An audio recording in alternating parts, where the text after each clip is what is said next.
Hello everyone, my name is Ajmeddin, and to begin with, let us understand that there has been amendments in Schedule 3 of the Companies Act 2013, and relevant changes have to be made in the financial reporting subject, which accounting subject basically in the inter or the final course of the CA curriculum. So in this video we are going to quickly talk about those amendments which have been there for which are relevant for May 2019 and onwards examination, not for the November 2018 examination. So please close the video if you have exam in November 2018. So first of all, to begin with, to understand, we need to understand that in the Schedule 3 there has been three divisions. First divisions deals with those entities who make their balance sheet according to accounting standards which were issued by MCA 2009. Second division deals with those accounting standards which Ind AS basically, which have been issued by the MCA Ind AS, the entities who prepares balance sheet with reference to Ind AS. And third division is for NBFCs. So in the first division there, which is applicable for inter and the CA final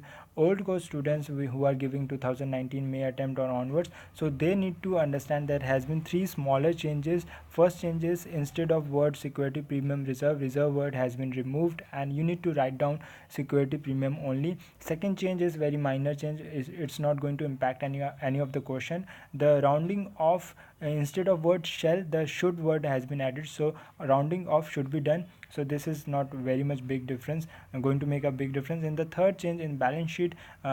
And we all know that AS10 has been amended and it has been rewritten as property, plant and equipment. So now in the balance sheet, on the face of the balance sheet under non-current assets, you need to write down property, plant and equipment instead of word fixed asset.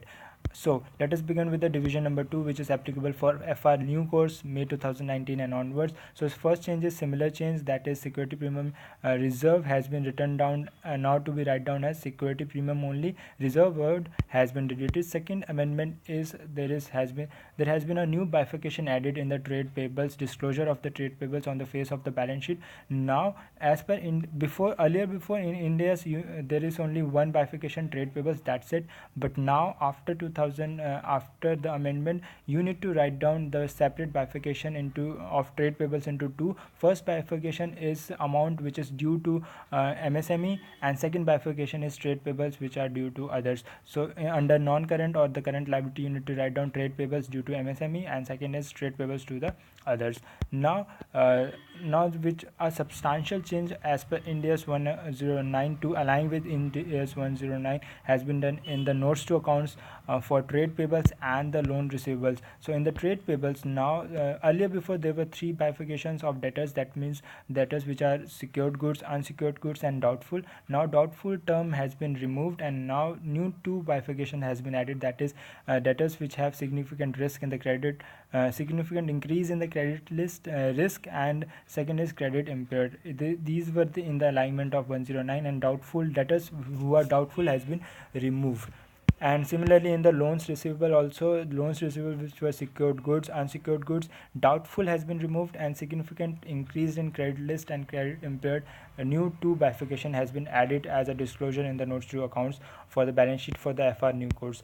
Now let us come to the redeemable preference shares. Redeemable preference shares earlier before were to be shown in the current liability, but now there has been amendment in para number 9, and only plain vanilla, that means those redeemable preference shares who do not have any kind of right, without any rights, needs to be shown in the current liability only. If there are other conditions attached to it, they will be separately dealt as per the Ind AS.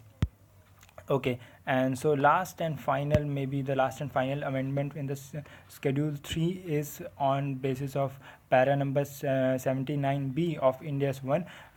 In the para number 79 of 79B of the Ind AS 1, there has been written the description of nature of purpose of each reserve within equity has to be disclosed, and now this line has been added to the schedule 3 of the Companies Act as well. So in the disclosure, we need to write down the description of purpose of each reserve within equity. So these were the amendments which are applicable for FR new and FR old course for from May 2019 attempt and onwards. Thank you very much.